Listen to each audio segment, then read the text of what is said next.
bindiga daga yankin Zamfara sun sa wa ƙauyuka haraji. Gwamnatin Nijar na ƙwacewa wasu mutane takardun zama ɗan ƙasa.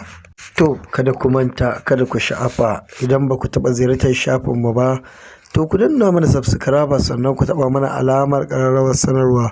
Shi ne zai tabbatar muku da zarar mun ɗora muku sabon labari zai zo muku. Ga cikakken labari. Gwamnatin sojin Nijar ta ƙwace wa aƙalla mutane 20 takardar zaman ɗan ƙasa, wanda a yanzu haka ake tunanin cewa akasarinsu makusantan tsohuwar gwamnatin Muhammad Bazoum ne. Gwamnatin Muhammad Bazoum an hamɓarar da ita ne tun a watan shekarar da ta gabata, a Yunin da ya gabata ne. To, wannan kenan, kada ku manta, kada ku sha'afa, a domin samun cikakkun labaranmu da zarar mun ɗaura.